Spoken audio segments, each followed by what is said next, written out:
Okay, I think the numbers still keep rising a little bit, but I suggest that we start. Welcome everybody to this webinar, which is part of a webinar series on planning for sustainable financing for pandemic prevention, preparedness, readiness, and response.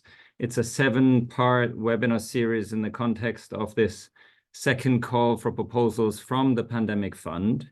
Today's webinar will focus on strengthening workforce capacities for health emergencies. You've heard, and for those who joined previous webinars, you've heard yesterday the session on collaborative surveillance and lab, and strengthening workforce capacities is one of the three priorities, as you know, for this call for proposals. Today we have a panel of 5 experts from different parts of the world with quite a lot of different backgrounds and experiences, but all with the same interest and motivation and dedication towards strengthening health workforce capacities for health emergencies. The webinar will be divided into 2 parts. We will initiate with the panel presentations by our experts, and then we'll open for question and answers. In addition to the panelists online today, we also have a group of experts and resource persons whom I can and will be calling upon also in the question and answer session once we get to that point. As a word of instruction and a kind request to the attendees in this call, please use the Q&A function throughout the webinar for your questions so that we can have a look at them. Some of the resource persons and panelists may already answer also in writing, but we will do our best to answer the questions during the panel during the second part of this webinar. If your question or comment relates to a specific intervention of one of those panelists, one of our experts, kindly mention that in your question. That's going to be very helpful. So today, let me introduce the panelists. We will and I will change the slide, and I hope that this is appearing on everybody's screen. We have today Dr. James Savoka-Assamani, the team lead on health workforce in the WHO Regional Office in Africa. We have Dr. Asjargal Bajargal, head of the Field Epidemiology Training Program in the National Center for Communicable Diseases in Mongolia. Thank you for joining us from Mongolia. It's already quite late for you. Thanks for your commitment. We have Dr. Asçalo Workine from Ethiopia, previously worked with the national institutions in Ethiopia and is currently the emergency management support pillar lead in the WHO country office in Ethiopia. We have Ian Clark, the unit head of the Emergency Operations Center in the Strategic Health Operations Department in the WHO headquarters in Geneva. And also today with me in the room here is Dr. Scott Dowell, Senior Advisor to our Executive Director of the Emergency Program on the Global Health Emergency Corps. I will not mention all the additional resource persons, but behind those 5 panelists, we are a whole group of experts and resource persons whom also may wish to or may come in during the discussion. Before passing the floor to Dr. Assamani, just saying I want to say a few words to the structure of the webinar and the framework that we're recommending and that will be referencing throughout this webinar, the framework for strengthening workforce capacities for health emergencies. A lot of you may have seen this on repeated occasions in different publications on strengthening the global health architecture, on the roadmap for implementing essential public health functions, or specific documentation also that you may have come across on the global health emergency core. All of these documents and references make reference to this pyramidal structure that you see on the left for health emergency, and it's designed really as a framework for strengthening workforce capacities. The framework is based on those 4 levels. At the bottom level, you will see the national public health workforce as the broadest part of the triangle, and both Dr. Assamani and our panelist from Mongolia will speak to that part. We have the level up on the emergency workforce, though the capacity at country level of the workforce that is fully dedicated to emergency management and is together with the national public health workforce is managing health emergencies and is ensuring that health emergencies are managed closest to where they start. And we'll have panelists speaking to that. We also know that in emergencies, there are oftentimes requirement to deploy additional capacities temporarily, either from within the country or even from outside the country. Those capacities we generically refer to as the surge capacities. These are rapid response capacities, and that are deployable in addition to the standing emergency workforce and the standing national public health workforce, of course. So that's the level on top, and this is the level that is pursuing the objective that no one in any district, in any country, is overwhelmed by the increasing demand in health emergencies. And at the top level, we're talking about the leadership, not only the leadership of the entire response at local and national level, but also the connected leadership across countries. We're talking about a pandemic fund. We're talking about preparing ourselves together for the next pandemic, and we know that no country can do that by itself. So the purpose here is of ensuring how that leadership can also be connected and coordinated across countries and across the globe. Why do we recommend using a framework within the pandemic fund, within the pandemic fund proposals? It will help strengthen argumentation. It will help situate the priorities that you have decided to work on at country level within each of the levels of the framework. It will enhance the coherence of the proposal, also for understanding between countries what elements are being identified as priority interventions. And it will also help identify the right actors to engage with at each of the levels of that pyramid. And we'll be keen to hear back from you on those points. With these introductory words, I'll pass the floor to Dr. Assamani. Dr. Assamani, over to you. And you please let me know when I should move on the slides. Thank you very much. And good morning, good afternoon, or good evening, colleagues. It's a pleasure to discuss today about the National Public Health and Emergency Workforce as we prepare to submit our proposals to the Pandemic Fund. Next slide.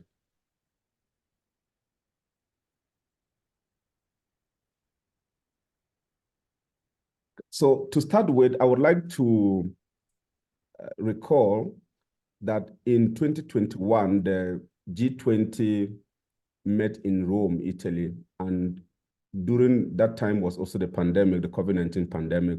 They made a very strong call for countries to strengthen their health systems, particularly the public health workforce, including emergency workforce, to ensure that we could bring the pandemic to an end and also be better prepared for future pandemics. So this call, WHO, working with leading public health institutes and public health agencies and associations, work together to come up with the national workforce capacity to implement the essential public health functions, including a focus on emergencies, emergency preparedness and response.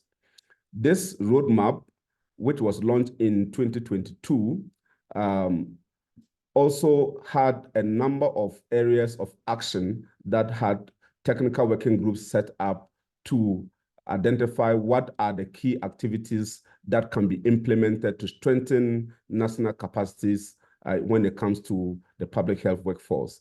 And these working groups actually met, the steering committee met first in Geneva and met again in London in February last year, and finally in Rome in July last year, where the tools and methods were finalized. I will come back to this a little bit more.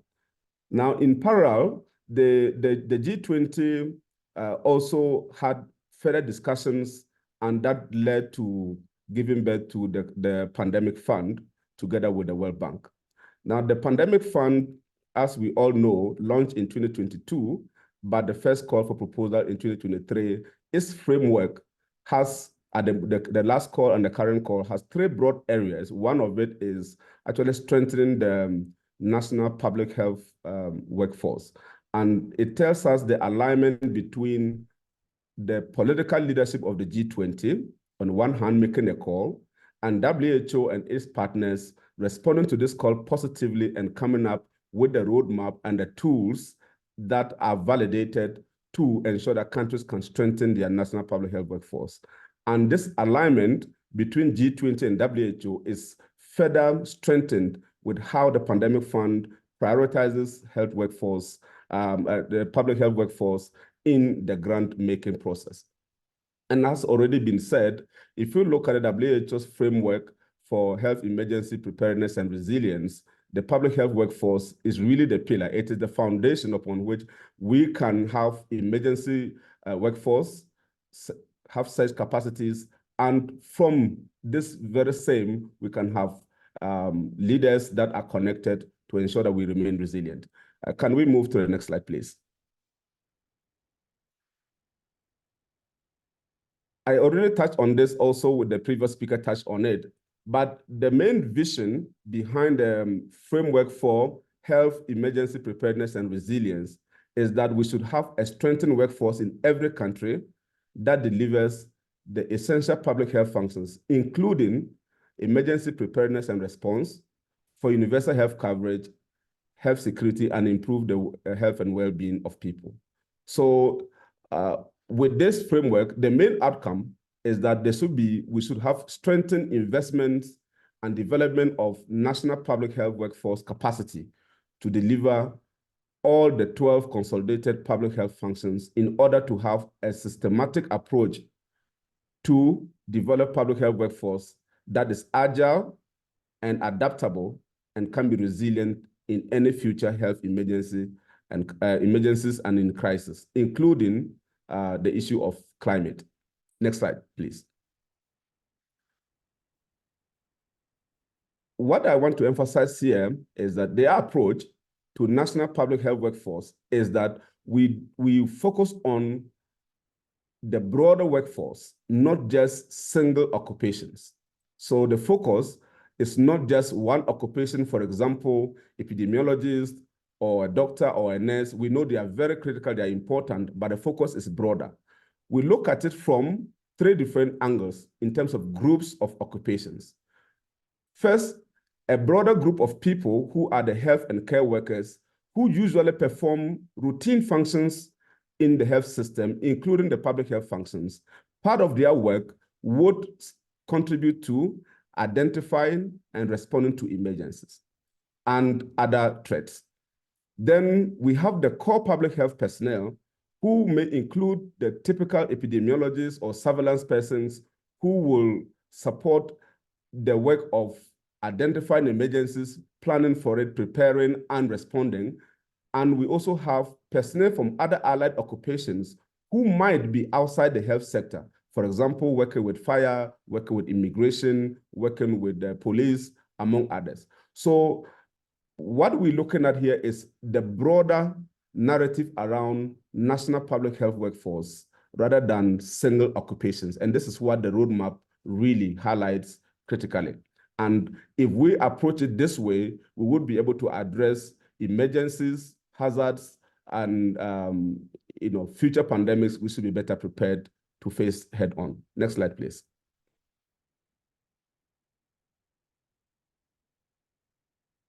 So in the roadmap,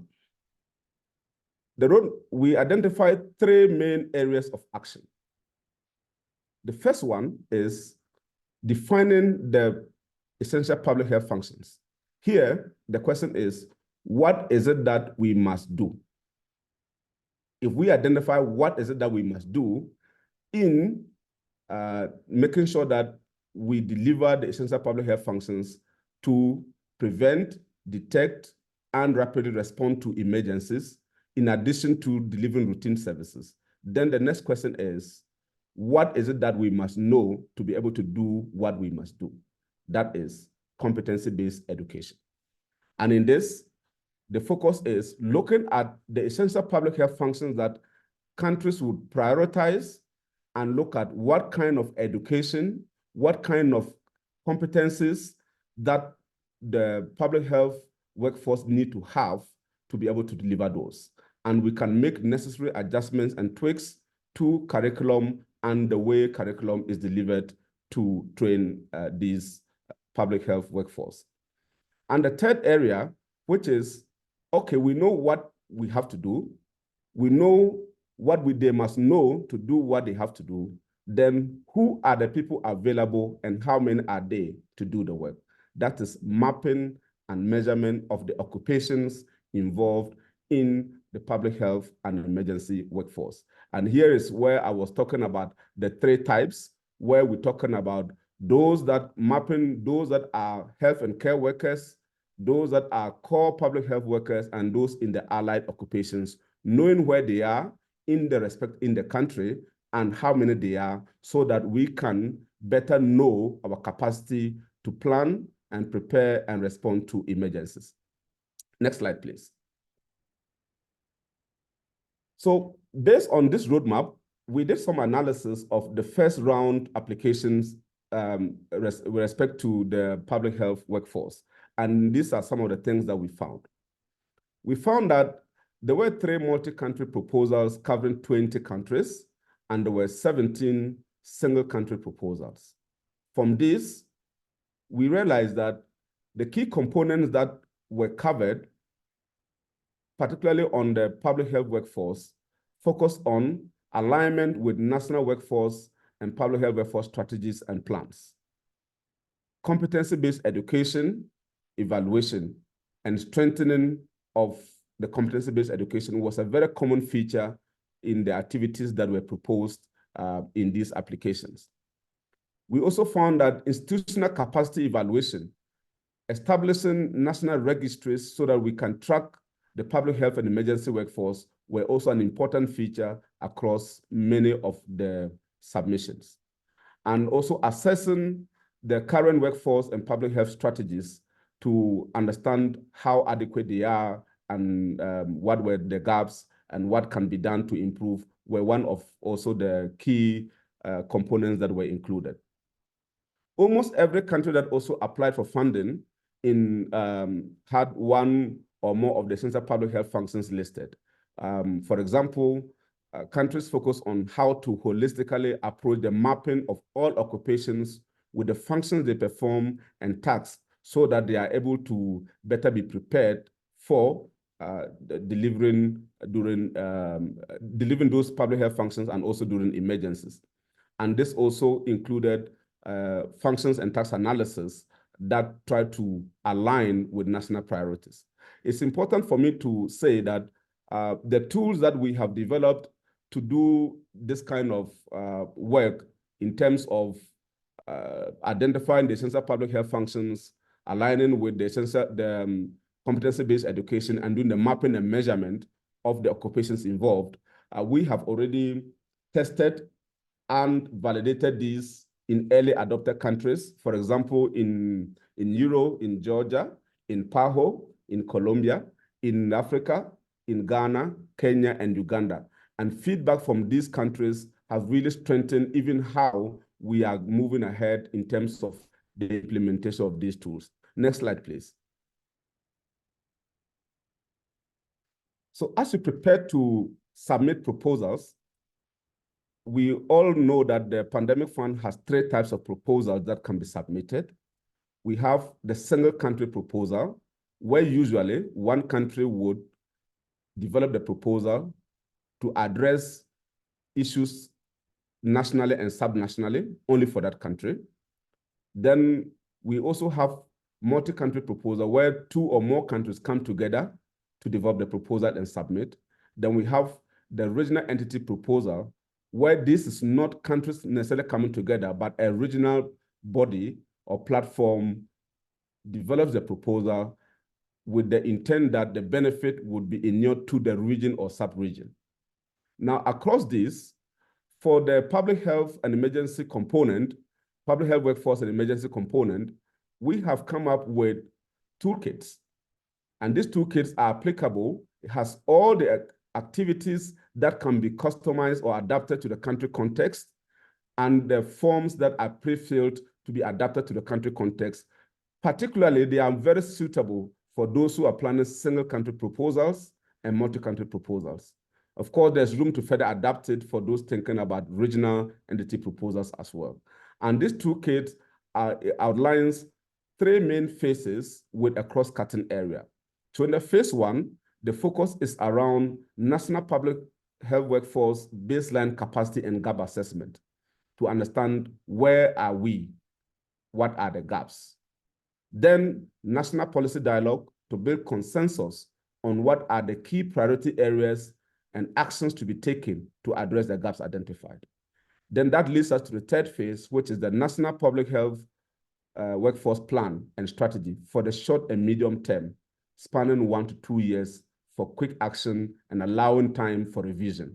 And the cross-cutting area is basically on monitoring and evaluation. These tools, this toolkit plus the model pandemic fund forms are available for contextualization and can be obtained from the workforce department to this email that is attached to this slide. So feel free to reach out and we would be very handy to assist you. Basically, what we've done is to look at the commitments that are made by the leaders, look at the regulatory technical tools, looking at the framework that has already been discussed, and looking at the requirements of the pandemic fund, coming up with something that is more simplified, more straightforward for adaptation, and basically is for you to pick and choose and make it fit your context. And it's available at your disposal if you do request for it. Thank you so much for listening to me. Thank you, Dr. Assamani, for that breadth and depth of the presentation around the public health workforce. I would like to just remind and recall attendees to take note of the email. Of course, this will also be shared. Email on the bottom of the stream if you're working on areas that were just covered by Dr. Assamani. Feel free to reach out. We will also share additional contact details for the other parts of the public health workforce strengthening. With that, I will pass the floor to Dr. Asjagal from Mongolia. Dr. Asjagal, you will be speaking about how to strengthen a field epidemiology training program from your experience in Mongolia, how you have successfully included this element into the pandemic fund application last year. It is one specific element, and we see this as straddling the national public health workforce and the emergency workforce. What can you tell us about the experience you've gone through last year, and what can you provide in terms of recommendations to other countries wishing to include this in their pandemic fund applications? We know from quite a few that the FETP program is certainly something that countries consider in including into their pandemic fund proposals. Over to you. Good morning and good evening, everyone.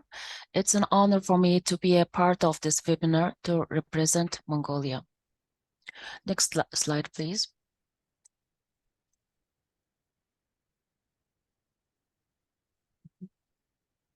I will provide a brief overview of the Mongolian FATP and highlight the health emergency workforce component of Mongolian Pandemic Fund proposal.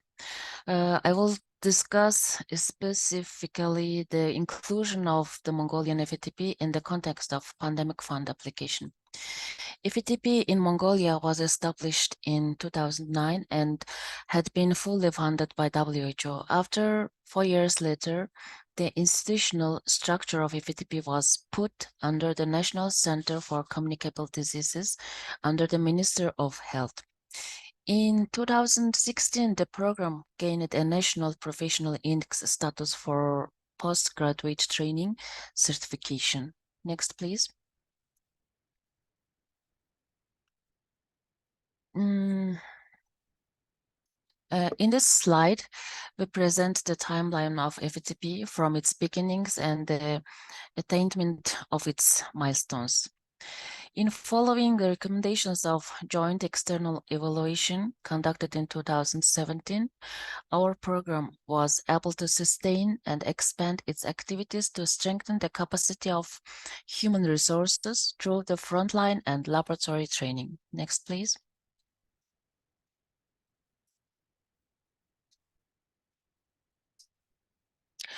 During the pandemic, there was a temporary deployment order approved by Ministry of Health.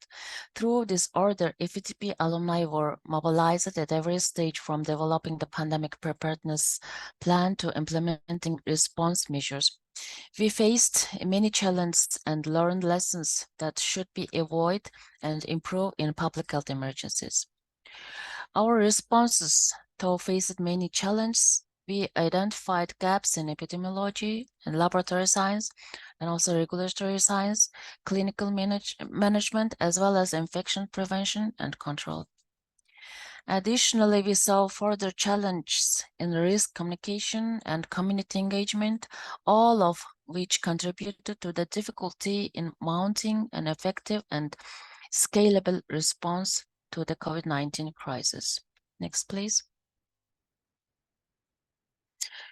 The Mongolian proposal for the pandemic fund is focused on reinforcing the country's public health framework to better manage future pandemics. The strategy includes fostering a One Health approach to encourage intersectoral collaboration.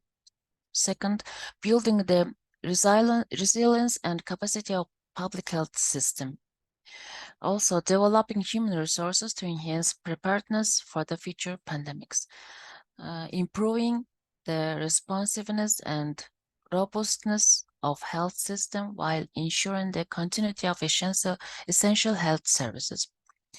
Additionally, the proposal seeks to strengthen the field epidemiology training program by creating a workforce strategy for pandemic preparedness and response that involves capacity building in epidemiology and other key public health sectors. Aligning the enhanced FATP with national competency standards for public health emergency workers with the One Health framework. Overall, the plan aims to leverage the FATP to strengthen Mongolia's health crisis management capabilities. Next, please. From the results framework, we are focusing on specific outcomes that we hope to achieve through the project, namely how it relates to strengthening of the Mongolian FATP. The framework aligns with Mongolia's FATP by aiming to address capacity gaps in surveillance, laboratory, and epidemiology, and other areas identified as deficient in previous slides. It emphasizes building a workforce ready for pandemic challenge through the FATP as part of a broader workforce strategy for PPR. The FATP enhancement ties into mid-term outcomes by improving disease monitoring and response capabilities, and support the short-term outcomes by ensuring that the health workforce is trained to utilize new tools and technologies, thereby improving reporting, the diagnostic and response times during health crisis. Cross-cutting themes include human resource development, reflecting Mongolia's proposal to strengthen FTP and integrate it with national standards for emergency workers, underlining the One Health approach. Thank you for listening and for your interest. I will be happy to take any questions later during these discussions. Dr. Asjagal, many thanks for that presentation, for this experience of how you incorporated this work into the pandemic fund, and visibly you have convinced them by the of the added value of including this, which is of great inspiration also to other countries. We're moving to the next layer and next level of the workforce framework, and we will be hearing from Dr. Ian Clark, Unit Head of the Emergency Operations Center in the Health Emergency Program in WHO HQ. Ian, countries definitely, and we all know, particularly at least since the COVID pandemic, that countries require dedicated workforce capacities required to manage emergency preparedness and response functions, coordinating alert response and response operations. This workforce many times lies with national public health institutes or agencies, ministries, or other institutes, and is oftentimes or generally coordinated through a public health EOC or other similar coordination structure. What are key interventions that you can recommend countries to include in their pandemic fund applications in strengthening this dedicated emergency workforce capacities? Over to you, Ian. Great, thank you, Christoph. Good morning, good afternoon, and good evening to colleagues. And for those who are celebrating the end of Ramadan, wishing everybody Eid Mubarak. So as Christoph mentioned, and really what I'll talk about a little bit is it's going to really build off some of the points that we had from our first two speakers around the health workforce, but really focusing in on the emergency component of that. I think just to say a few words beforehand, and Christoph also alluded to that, you know, there's no one size will fit all. This really needs to be looked at country by country, depending on the overall context. You know, whether it's a large-scale country, in which case you might need to have you know, a coordinational capacity at national, but then also down at subnational level. You know, whether the responsibility is linked into a Ministry of Health or in a public health agency or other. So I think it's important that, you know, when you come to consider this, that you really have to embed that within the national context. James also mentioned it, you know, when we talk about public health emergency operations centers, all too often people see this as a room that gets activated, you know, for a meeting when there is an emergency. We really try to, you know, advise that we move away from that, and that your public health emergency operational center, or whatever other word, you know, or phrase is used within a particular national context, really looks at the entire spectrum of the health emergency management cycle. So preparing for, responding to, and also recovering from. You know, so it's important to keep that into mind. So I think that the first thing, you know, and I'll just go through a number of principles, then what I'll go through another slide in a minute where I'll try to, you know, indicate what I think are the areas, you know, where you would need to cost out. And then finally, I'll talk a little bit about some of the resources that could be available to support you in helping to prepare your fund. So I think if we think back to what James was saying, I mean, the workforce itself is going to be spread over a larger number of entities. You'll have some in ministries, not just in the Ministry of Health, you know, if it's looking at, you know, animal human health as well. You know, you'll have civil society, you'll have public health agencies. And I think the important piece is when we focus into the emergency management, that we have a way of convening all of these people. So we need to have a dedicated capacity that's able to leverage and convene these. And this is what we're focusing on in terms of the emergency workforce. And again, we call that platform the Public Health Emergency Operations Center. And it really needs to be able to do a number of key principles. Firstly, it has to be able to provide that effective management and coordination through predictable procedures, collaborations that have already been established, rather than trying to establish those during a response. It needs to provide a platform to bring information together so that leadership can see things through a common operating platform. Multiple information coming in. You may have information around alerts, signal detection, risk assessment, but unless you can actually compare that against strategic stockpiling, unless you can see what workforce capacity, whether you have done simulation exercises, what vaccine uptake, etc., in any different area, unless leaders can actually see all of this information consolidated in a way that enables them to actually make the decisions, then it becomes much harder to actually manage this. So a really coherent common operating platform that facilitates the information management. And then James also mentioned on a couple of occasions, we need to have a concept of operations that ensures effective linkages between the health emergency management component and other parts of national emergencies. And here, it's important to remember that you will have, at a national level,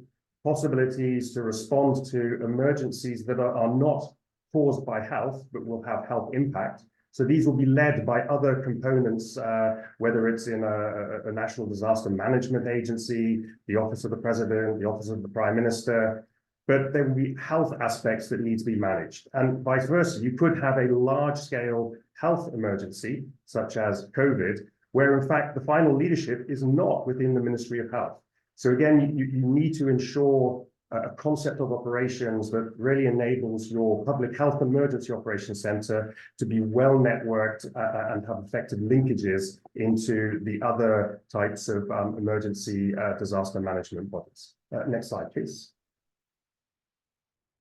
So I think when you start to actually consider what aspects you might want to include around this emergency management workforce within a proposal, what I'll try to do is just go through a number of areas where I think it's good to consider costing. But again, this will depend in terms of the context of a country. Some countries will already have in place fairly functional capacities, and others will be starting from the beginning. So, I think it's important to take that into consideration. Firstly, it's important to understand, who is doing what across the different ministries in terms of the emergency workforce. Where is your signal alert detection done? Who is managing stockpile and logistical supplies? Who's running your national action plans? So it's important to map all of this out and then to see where there are gaps and to understand, where you need to focus in terms of capacity. The second piece is also around having a legal framework. So if you implement an emergency operational center, for that to have credibility, it will require some form of legal framework. And for that, you may need support in terms of external consultants who are able to come in to help advise and provide inputs onto that. So I think that's important in considering within the costings.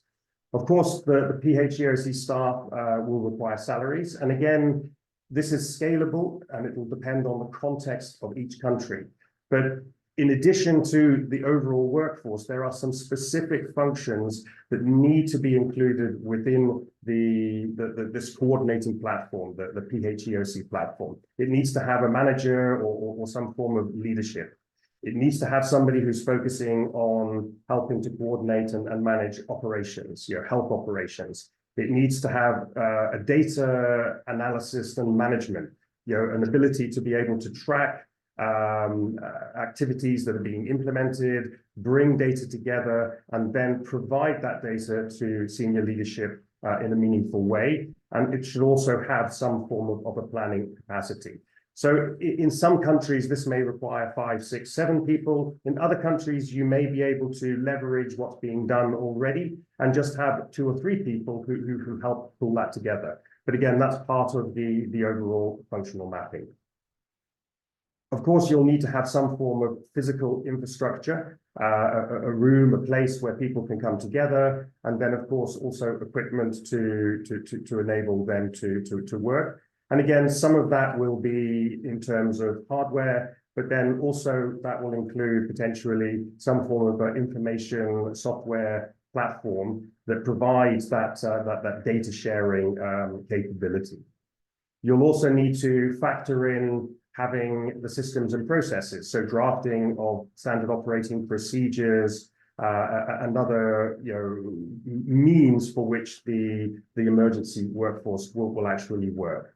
And then finally, you'll need to put in place some form of regular training and simulation exercises to really help maintain and develop that capability through a continual process of learning and exercising. So I think those are the key components that I would encourage you to really think about, depending on the national context, when you actually start trying to understand and cost out within any proposal.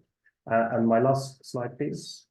So just in terms of some resources that are available, and Christoph, wasn't able to put the links into these, but we can provide the links, the online links and copies of them.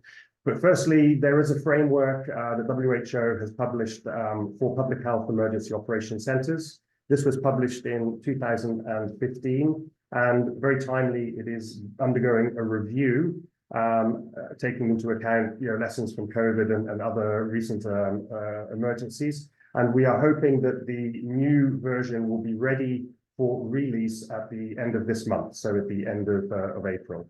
And then linked to that, there are currently 2 handbooks that are published. One is covering policies, plans, and procedures, and the other handbook that's published is on training and exercises. And there is a third handbook that is not yet published, but we're hoping will also come out in April, Handbook B, which will cover information management and minimum data sets.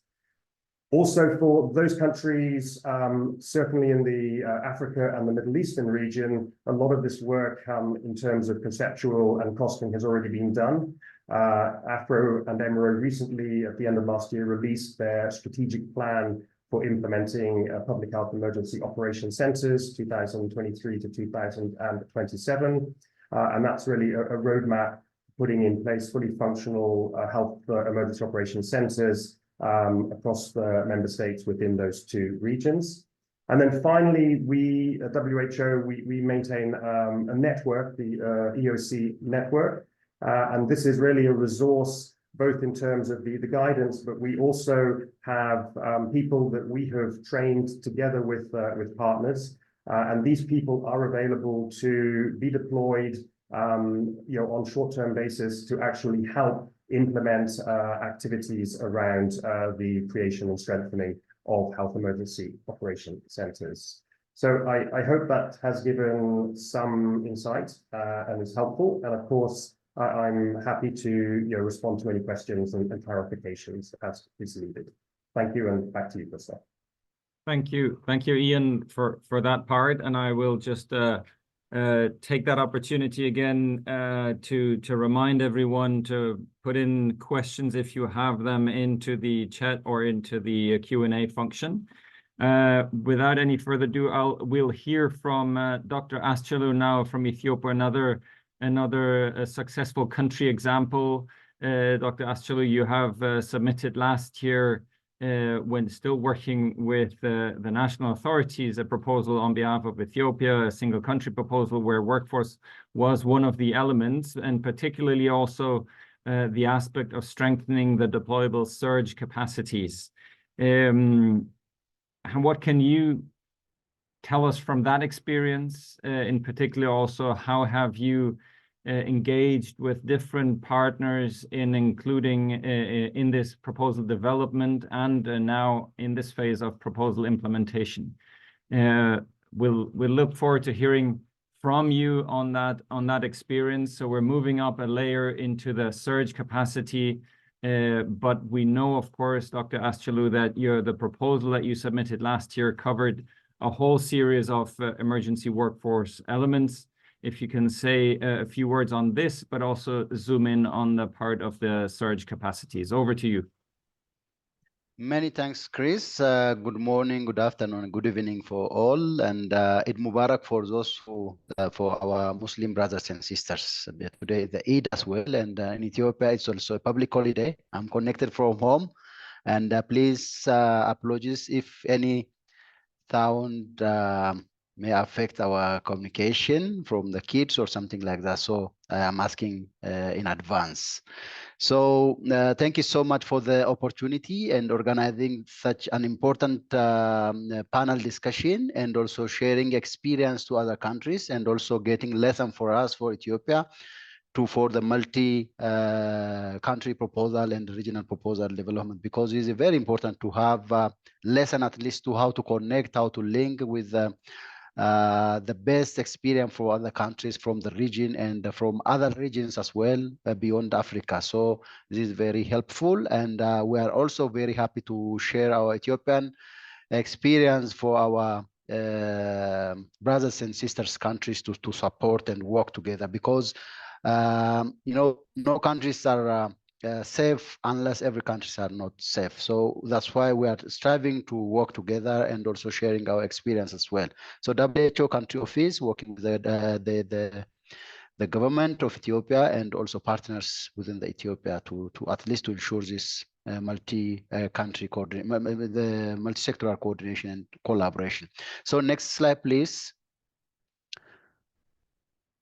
So as Chris said, yeah, last year we applied for following the call for proposal from Pandemic Fund Secretariat.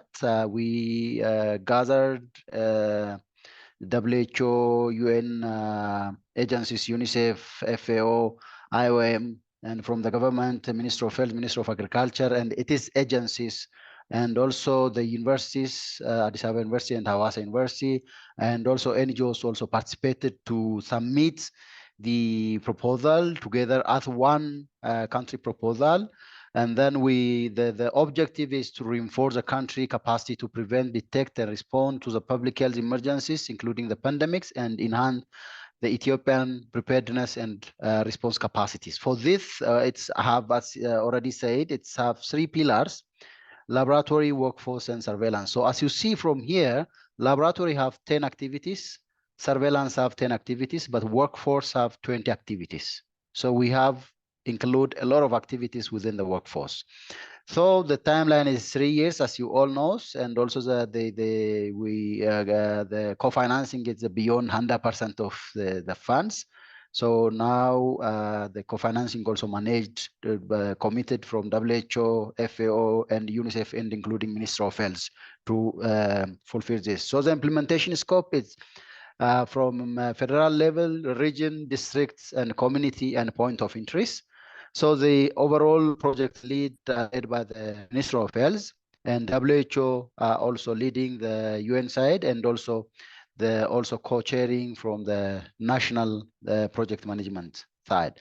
And also the Ethiopian APR flagship initiative, actually it was coordinated and led by the WHO Afro and Africa CDC, and EMRO also there to coordinate this APR flagship initiative in some of the African countries. So Ethiopia, one of that country, and we also developed the roadmap for that EPR flagship initiative, and we use that EPR flagship initiative priorities within this the pandemic fund. So these are just to show the milestones, starting from the proposal writing, and on January 29, we launched it officially with the presence of the Minister of Health, Minister of Agriculture, and all country representative, and the Pandemic Fund Secretariat head, Dr. Braya, and the WHO HQ Afro colleagues also participated, including the regional director delegated.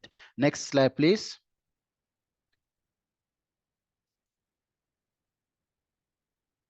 Yeah. So as I said, the workforce within the pandemic fund, it's have 20 activities. From this, it's have 3 outcomes. So from the 3 outcomes, the first outcome is strengthen the country's surge AMT rapid response team capacities to prevent and prepare for pandemics. We expect, according to our plan, is on 2025. And the second workforce, I will come details on the surge as the request from Chris. And also the second outcomes is strengthen the field primary training program at all levels using the One Health approach, both human and animal health. And it's also expected in the same year, because Ethiopia also implementing 3 level of field primary training program: frontline field primary training program, and intermediate and advanced field primary training program. For this, we include some of the components. I'm also glad to hear from the Mongolia, at least to also see what also better to also include for our next multi-country proposal. So we are also put some key gaps and activities are included to strengthen the field primary training program at each level. And the third outcome is strengthen availability of FEM experts and leaders at all level to expected also at the end of 2025. So for this, we have FEM basic training and also FEM leadership training. We already introduced this kind of training within the country. And also the FEM at health facility training to consider the infectious disease control, prevention and control at health facilities, because health facilities are a gateway for any infectious disease. So it's also include some of the component activities are already here. So regarding the surge, so the first activity within the surge is to develop to respond emergencies within 24 to 48 hours. The country should have capacitates itself with a different experts, having multidisciplinary team from human, animal, and with a different professional capacities and level from each regions. So for this, the third, especially focusing on workforce development, response readiness and coordination, operation support and field logistics, and also risk communication community engagement. Also the priority on the APR flagship initiative. As I said earlier, the APR flagship initiative are already fully taken and also incorporated in another way with the pandemic fund proposal, because the APR flagship initiative was that the 2 years roadmap was used as a tool to mobilize resource to fulfill the existing gaps and also show the prospect to get more resources and to support. So the first thing is to get a rapidly deploy team assessing the workforce for the surge capacity and development of database for the experts who's trained by the different areas, especially the AVOC surge is the one of the training which is purely connected with the APR flagship initiative. So the AVOC surge Ethiopia was also included within the pandemic fund proposal to train 700 rapid response team expert with AMT and again the rapid response team, logistics, risk communication, and others, and including the FIOC. So it's 4 modules. These 4 modules are included, and the 1 month marathon training also conducted. So far we had 2 trainings, and we also plan to continue to having this training. So far near to 200 experts are already trained and also deployed. So this database should be used at country level. At the same time, we will use it for AFRO. So AFRO also have a database for AVOC surge for the APR flagship initiative pilots countries. So we are also connecting our data with AFRO colleagues, AFRO system, and also we are also plan to develop database within the country. So far, we are using the Excel database to deploy them, and we use them, those experts, for the cholera and other emergency response.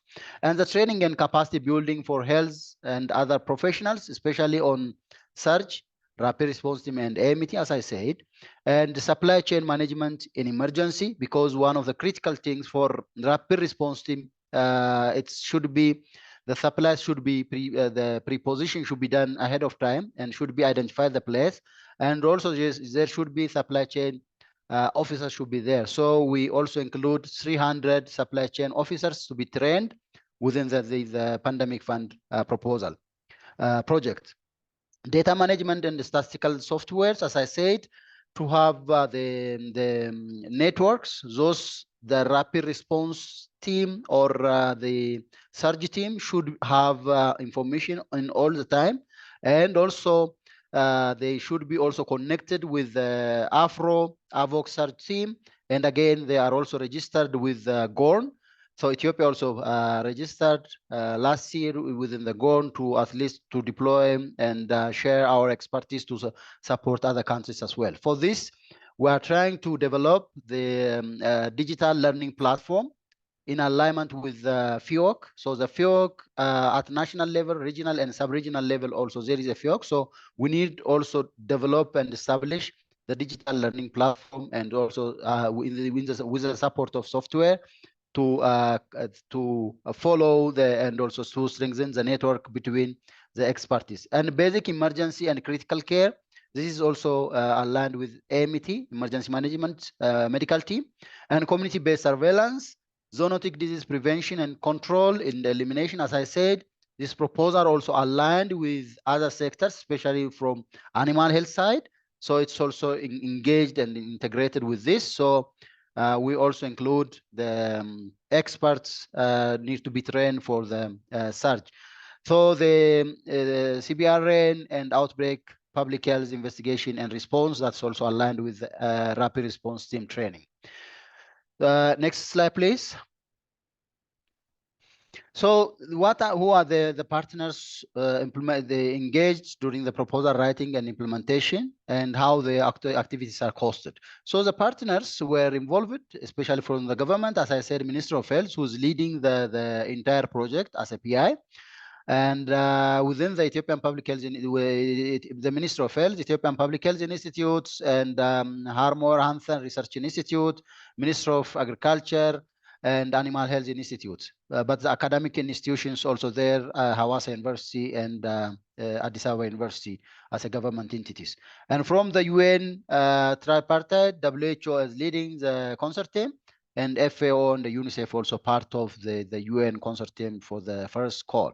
And the IOM also participated to deliver some of the activities, especially at the point of entry, returnees, and IDP sites. And THESOS, we engage international NGOs, Resolve to Save Life, Clinton Health Initiative, Health Access Initiative, and also the Ohio State University Global One Health Initiative, because there was also part of the proposal writing, and also we are going to engage them for as a delivery partner. Currently, we already done the due diligence process, and also they are waiting for the JLOA. So once we done that, they will also be participate to implement all the activities. They will also, through the international NGOs, the local NGOs also will come and contribute, because the partners, they have the route, and also we need to have the accountability framework and the monitoring and evaluation for the result. So for that, we are trying to fine tune, like for example, the international NGOs, they will receive fund from WHO pandemic fund, and they will also may sub-grant local NGOs to do some community activities, and they will report to the international NGO. Those international NGO will also report to WHO, and then that will come up with the comprehensive report will come and send to the pandemic fund secretariat. So the activities are costed because, as I said, the proposal are writing, the proposal writing all were done together, having a workshop with all the parties, and detailed activity breakdown also done, and also the budgets and costing using the available current rate, and also considering some inflation rate to at least to implement the activity within 3 years. Next slide, please. So we are successful for first proposal, and we're also preparing ourselves for multi-country proposal and for regional through the WHO, AFRO, EMRO, and Africa CDC through the JIP Secretariat. So we are organizing that one. But we need to also share our experience and also recommend countries to align their proposals for single country, even for multi-country proposals. So align with the three partners. When I say three partners, organization like WHO and government and donor and other interests, as shown below on the table.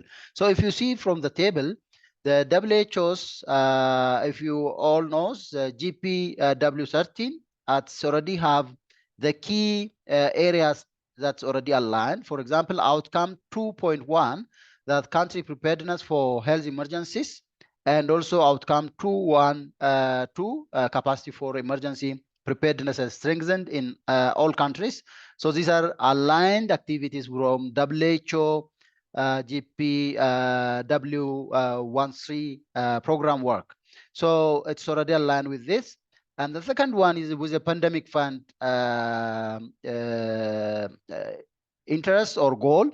When I say this, the pandemic fund luckily also aligned with the global emergency, the global emergency corps goal.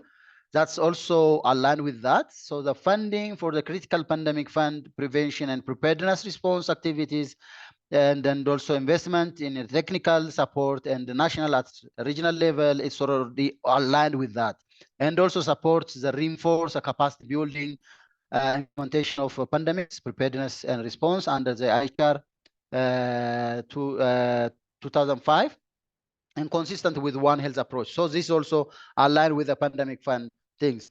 The third one is our proposal also aligned with the Ethiopian government priorities. So the Ethiopian National Action Plan for Health Security, which was developed after the joint external evaluation, having identifying the critical gaps within the country, and also those gaps already costed, identified, and prioritized. So it is also aligned with that, and also linked with the government priorities. And the Ethiopian Emergency Preparedness and Response EPR flagship initiative, as I said, with the roadmap, we also align that one. So that roadmap is led by the government and WHO supported. So we also align those three things. And then these things, the 3 points also aligned with the international health regulation, IHR capacities for emergency for SDG 3D1. So we suggest when they develop the proposal, it should be also aligned with the three kinds of interest and objective, and give priority for subnational, community level, and last mile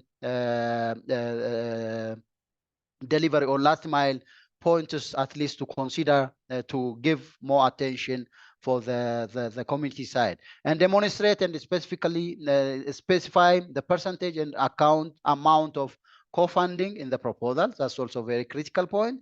And the most and the backbone for this proposal is a multi-sectoral coordination, and One Health approach is a key. So don't forget, when you apply and develop your proposal for single country, multi-country proposal, consider those four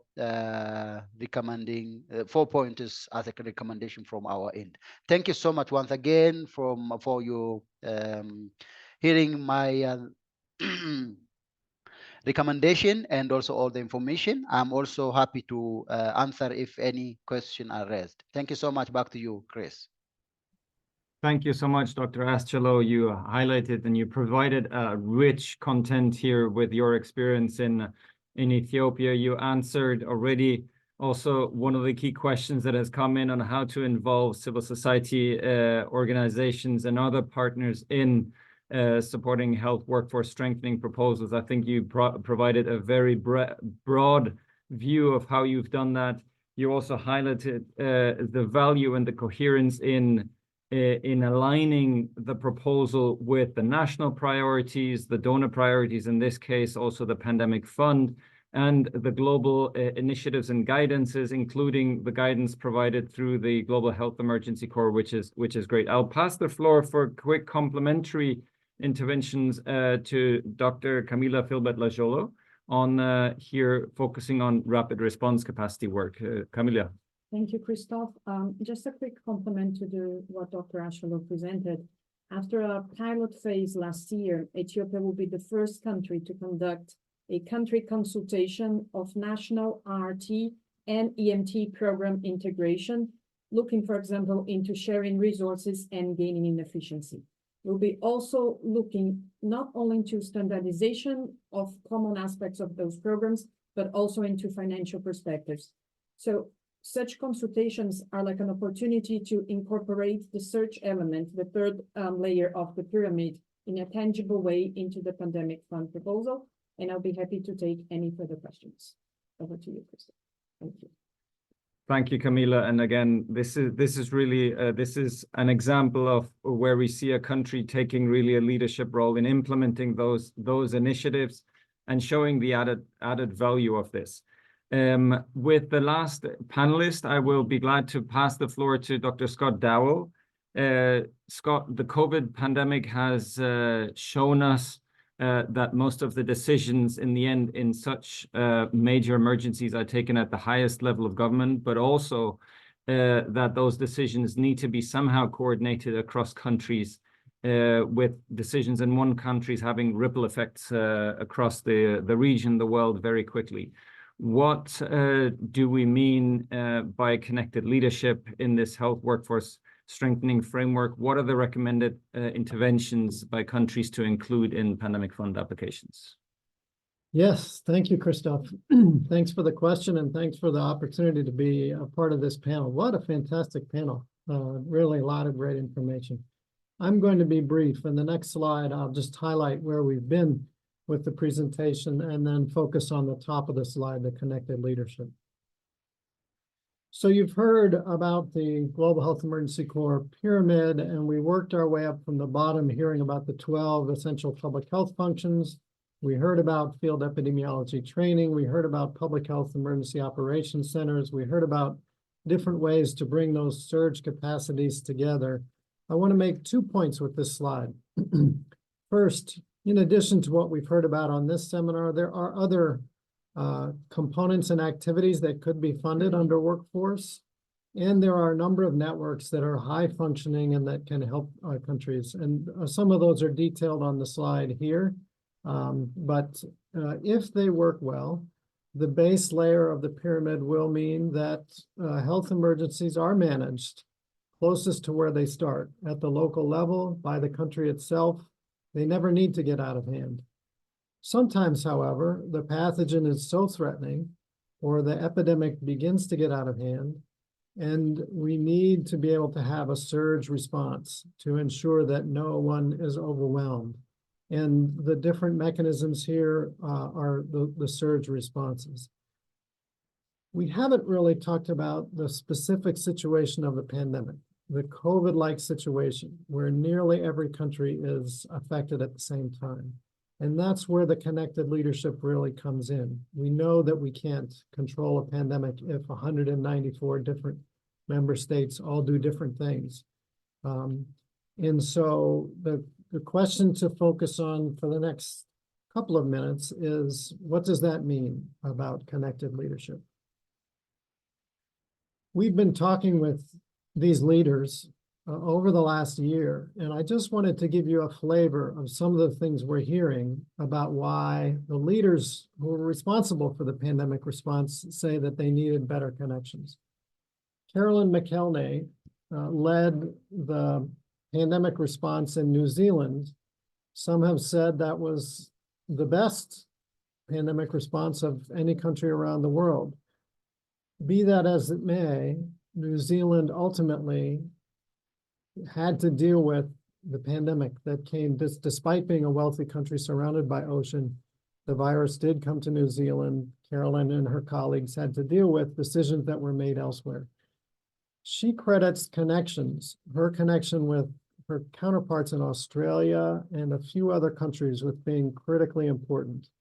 However, she acknowledges that she was not well connected with counterparts in other places, say India, when they were learning about the Delta wave, or countries in Southern Africa when they were identifying Omicron and what they were learning there. Lothar Wieler ran the Robert Koch Institute for much of the pandemic, the leading institute in Germany responding to the pandemic, and he talks about empowerment or lack of empowerment. He believes that connecting with other leaders could empower the leaders to play a stronger role. He says that at RKI and the other public health institutes in Germany, they were ready for epidemics and outbreaks in terms of their workforce. However, they were displaced because the decisions were taken by the chancellor's office, the head of state, working with governors. And without the kind of empowerment that he needed, the public health was marginalized. Alma Marie Kolsek spoke eloquently about equity at the Global Health Emergency Corps event in Berlin last year, about the need for leaders to speak with a common voice and to ensure that equity is part of the equation. African countries, Senegal, where she was minister, and others especially suffered because pandemic vaccines were not shared equitably. Tulio de Oliveira led South Africa's laboratory response and was among the first to identify Omicron and to raise the alarm about Omicron and credited that transparency with alerting the rest of the world. However, he felt and others felt that South Africa and neighboring countries were punished with travel bans soon after raising the Omicron alarm. And so the ability to speak with a common voice was important to address that. John Akenkasong, who led Africa CDC through much of the pandemic, talks about trust and the importance of building trust ahead of time in a network of public health leaders who can then lean on each other. He also calls for a new public health order, stronger voices from trusted colleagues across the African continent to advocate for the kind of equity that Dr. Kolsek was talking about. And then finally, Jeremy Farrar, who led the Wellcome Trust through the pandemic and is now our chief medical officer here in Geneva. He wrote a book called Spike, in which he emphasized coordination. He said, in part, that the pandemic, in his view, was a colossal failure of global diplomacy, just at the moment when coordination was most needed. And so each of these leaders spoke about these elements. And on the next slide, I just want to make the point that it's not just these individual leaders, but a series of panels from the Global Preparedness Monitoring Board to the Independent Panel for Pandemic Preparedness and Response and others who have highlighted these issues you've been hearing about. The need for a multi-sectoral approach, the need for national and regional coordination, the importance of trust building in networks, and the importance of connecting leaders ahead of time. The independent panel was maybe one of the most blunt in their recommendations. Being independent, they said, the current institutions failed to protect people from a devastating pandemic, and they concluded by recommending a complete pandemic preparedness and response system on which citizens can rely to keep them safe and healthy. So a real transformation of being called for in how we do things for the next pandemic. Next slide, please. So as we've said, 194 separate responses are unlikely to be effective in the next pandemic. There needs to be some sort of sub-regional, regional, and global coordination. And then next. For those of you who are preparing pandemic fund applications, here are some thoughts. If you believe that you want to include that top layer of that pyramid, that connected leaders, here's some specific things to be thinking about. If you're a single country applicant, you're going to need some support for identifying the right 3 to 5 leaders in your country and to support the explicit work on regional and global aspects and the time that those leaders will need. If you're preparing a multi-country or regional application, identifying the right groupings of leaders and supporting their connection with each other will be important to think about and fund, and to enable explicit work on the regional and global aspects in addition to their national aspects of their response. And then next, I think, is my next to last slide. I just want to emphasize the point that these things can be costed out. So as you're preparing pandemic fund applications for workforce, you will be thinking about these categories on the left. What is the funding needed for the staff? What about the spaces, the supplies, and the systems that they need? And then the columns highlight the parts of the pyramid we've been talking about from the top. The connected leadership part I was just talking about is relatively cheap, pretty inexpensive to fund. You'll spend somewhat more, or should, on surge capacities, as shown here, and then more yet on the broader emergency workforce. Of course, there's substantial funding in the overall national public health workforce. A part of that will be dedicated to emergency response. The details aren't included here, but can be developed depending on which country we're talking about and which groups of countries we're talking about. And there's support for doing that if people are interested. Please do come back to us. In the last slide, I just still will share an email address. You can send inquiries to that address if you're interested in more detail on what we've presented today, or if we can put you in touch with folks who can work with you on costing and developing your proposals. So with that, I'll stop, and thanks again for the opportunity to be part of this, and look forward to your questions. Thank you so much, Scott, for that last overview, and very precise and concise overview of of the objectives around the connected leadership. A critical proposal, and probably the newest element in the proposals for strengthening the global health architecture and strengthening the global health emergency core as one of the mechanisms moving forward in preparing the world to stop the next pandemic, but also at the same time preparing us together to manage health emergencies at all levels. We're now into the phase of question and answers. I'm very aware of the fact that we've taken a bit more time for the panel presentations than we had initially planned, but these were so rich that I left them moving forward, and we have, I think, answered part of the questions that have come in throughout the interventions that you will see there, that you will have heard. We have a specific question, and I think that's a pretty open question, and I'll share that with everyone. Is there a scope to apply for a grant that focuses on mechanisms to specifically reach vulnerable subgroups, for example, by gender, such as a proposal on strengthening the capacity of public health workforce across the pyramid to understand gender and social dynamics of epidemics, and incorporate this understanding in their work to better reach vulnerable groups? So how is there scope to include that? And I think the general answer to this question, and when reading and when getting the guidance from the Pandemic Fund, is yes. The answer to this is yes, and it depends on how countries prioritize those elements in their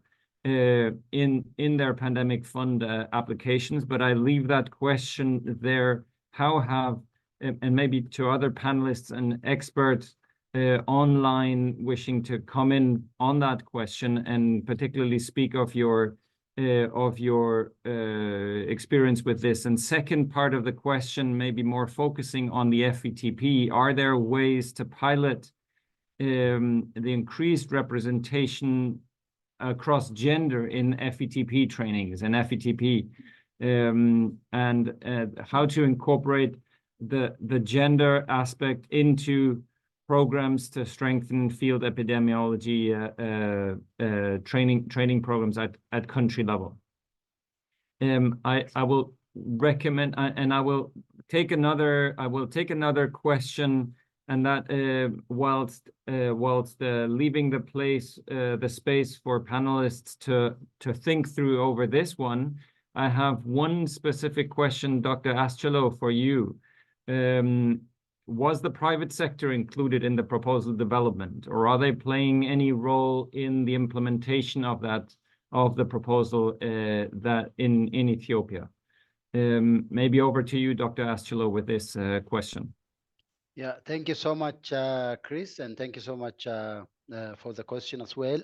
Yes, the private sector are not included in the proposal writing, but they are going to participate on the implementation, because in Ethiopia there are a lot of health facilities there for the response. At the same time, for the prevention and detection, especially on the laboratory, we are going to link when we have a training and capacity development for the lab side, we are going to engage through different modality. We have a public-private partnership at Ministry of Health, so that's we're using that linkage.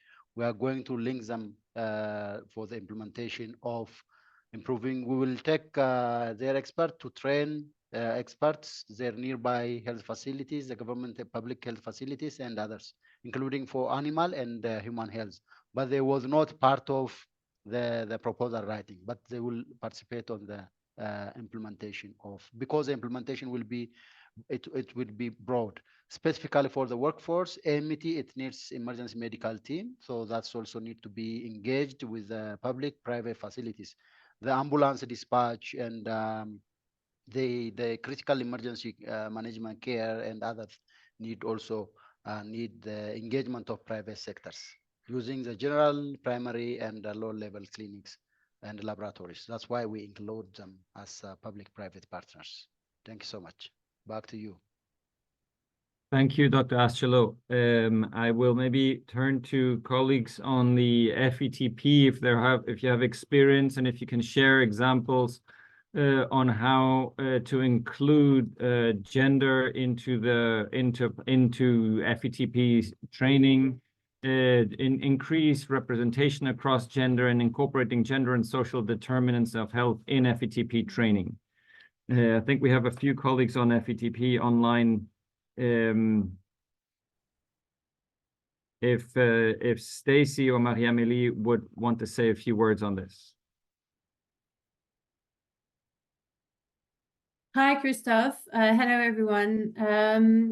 I don't have a specific answer on this. I think it's going to be very context specific from country to country. There are certainly some efforts made by Tefinet that we would need to investigate, and and that I'm sorry, but I'm not aware of. But that's also probably a broader policy of investing more in gender balanced workforces. Also, would love to hear about Mongolia's experience with this, if they have done this. And then outside of FETP, there's more and more work also on social determinants and having cohorts of people who work in social sciences also. How do they meet in FETP world? I am unsure, unfortunately. Thank you, Maria-Amélie. Stacy, do you want to comment on this? Yes, I would love to. Hi, everyone. I'm Stacy Dunkel, epidemiologist. I've been working on the competencies for One Health field epidemiology framework, which supports FETPs to incorporate the One Health approach in their FETP training. I can post the link to this guidance in the chat. In our framework, we do address some of the social determinants that that we need to better understand in order to prevent and respond to emergencies. This is part of the framework, which the framework covers field epidemiology in general, pointing out what are the common competencies across the three sectors of One Health. And so we are planning to develop additional guidance, training materials, and repository materials to support this framework, and of course we would address those needs in those resources. But we're just getting started now. We have our publication, which I will share with you, but happy to answer any questions over email if people have want more information. Thank you. Thank you, Stacy. And that reference to email, brings me to another question. Somebody asked a question on if you can contact the workforce email for objective enabling features being added to the workforce. Yes, you can.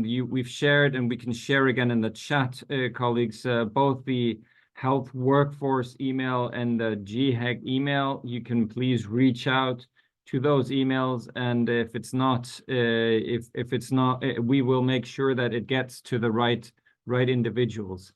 And I see, Dr. Astulu, you have your hand up. You want to come in with another example from Ethiopia. Go ahead. Yes, thank you so much. I just want to use our experience from the ABOXer training. We are trying to use to have more proportion from on gender. So for that, the ABOXer training, as I said, it's a multidisciplinary and multi-professional, and also we are making diverse in terms of gender. So for that, we have a selection committee. When we sent the invitation to the 2 different regions and sectors, when they identify, there is a number critically dedicated for females and male to include on that. So we encourage the leadership to select and to improve more. And then when they sent, for example, from the first cohort, there was almost from 100 participants, there were 6 only ladies that came. So we evaluate that like as an after action review, and we gave them the feedback. And then when we do the second cohort, we get around 27 women from all the sector from 100. So we are trying to use our selection committee to be strict on the engaging or giving chance equally for the participation of gender for each. So this is the same for frontline Philip Memorial Training Program, but it's also encouraged to use for the advanced one. But we will also get a lesson from the Mongolia and other countries as well. Thank you so much. Back to you.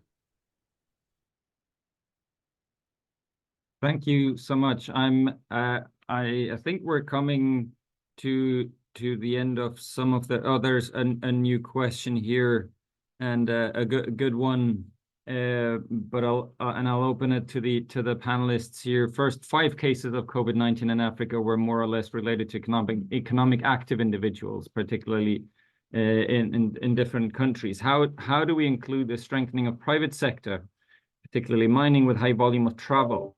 How have the strategies, or what strategies include involvement of other key ministries such as agriculture, mining, labor, local government into this pandemic fund? I think into the pandemic fund proposals, but in general, in our preparedness work for epidemic and pandemic preparedness. Dr. Astulu has also already given quite a few examples in Ethiopia of how to involve different government counterparts in this. But I'm looking around the panelists if someone wants to come into that on this question here.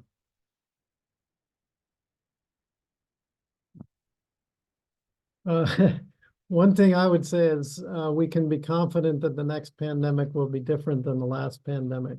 And so we should take lessons from COVID, but we shouldn't over-prepare for the next pandemic by what happened at the beginning of COVID. And that, I think, is part of what we're talking about, the importance of strengthening a solid workforce pyramid that's prepared for all kinds of different eventualities, whatever the pathogen is. If countries prepare for that kind of strong pyramid in your countries, and if you're well connected to others, you'll be prepared regardless of how the next pandemic comes along. Thank you, Scott. Ian, over to you. Thanks, Christoph. So yeah, maybe it doesn't answer fully the question, but I think just referring back to, I think it was my first slide where I talked about this concept of operations. So I think it's super important. And again, this is one of the functions we see, that can be enabled through a fully functional public health emergency operations center, that then has in place that concept of operations, to ensure, it can convene specifically, health partners that are going to be working, and there, of course, it's civil society, it could be industry as well, but then also has those linkages into the other kind of national disaster management type entities, security, etc. And just to say that there is in the framework, the Public Health Emergency Operations Centre framework that I referred to, that is currently being revised, there is a chapter called the Concept of Operations, which provides some guidance as to how that might be applied in different countries. Over. Thank you, thank you, Ian, for complementing here. Clearly, every emergency, every pandemic is different, and the way forward is to get ready and to prepare on all the different fronts. I have one last question before we close. I know that we're a couple of minutes over time. We started also slightly delayed, but one question more to Dr. Assamani. That had come in advance. In many countries, the law requires hospitals to provide a medical examination and emergency treatment to all emergency medical cases during health emergencies. Some settings, this mandatory requirement is followed, but the hospitals do not get financial reimbursement. And then the question here is, what options can we explore to ensure that hospitals, particularly health workers, are better supported to comply with these laws and support emergency preparedness and response? It's looking, of course, at the financing aspect of the health system, and particularly the healthcare system. Dr. Assamani, I don't think we have a dedicated health financing specialist on board, but maybe you can take a stab at answering this question. Over to you.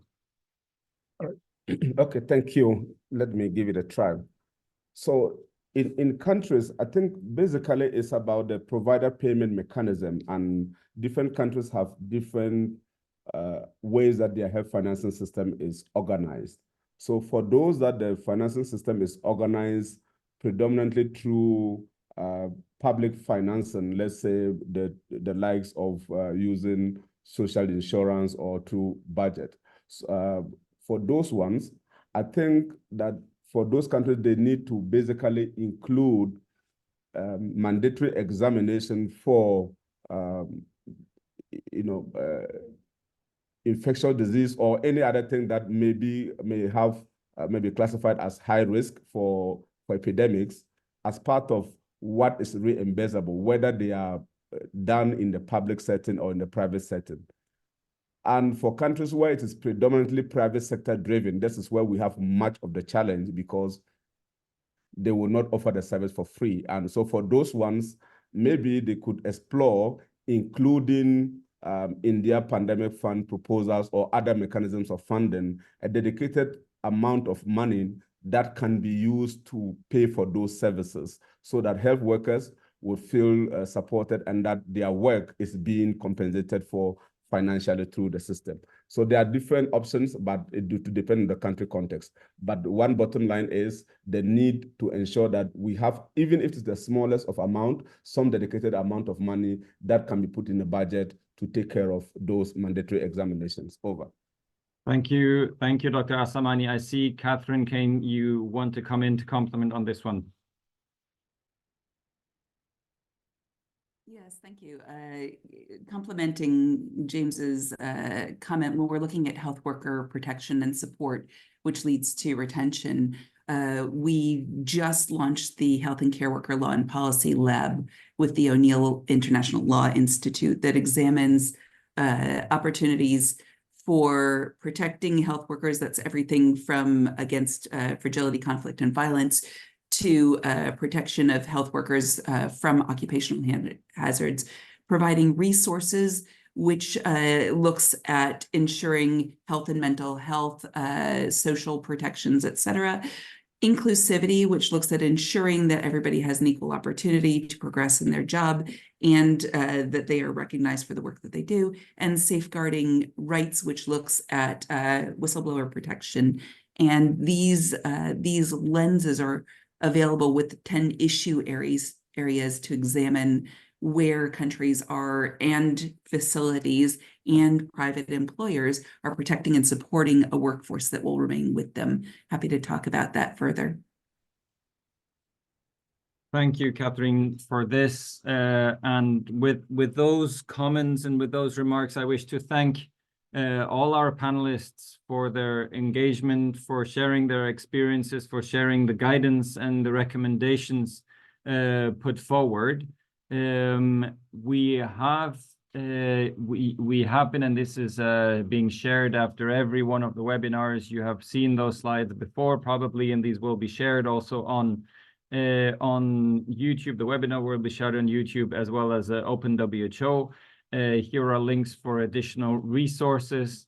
And let me remind you that we are currently in the Pandemic Fund Technical Support Week. On the bottom left of the screen in the health workforce session, there are further sessions on cross-cutting aspects and implementing entity, and the implementing entities will come together and speak at high level to all the to all countries there. And the following sessions focusing on resource mapping, mobilization, monitoring and review, and as well as looking at finalizing the actual pandemic fund proposals.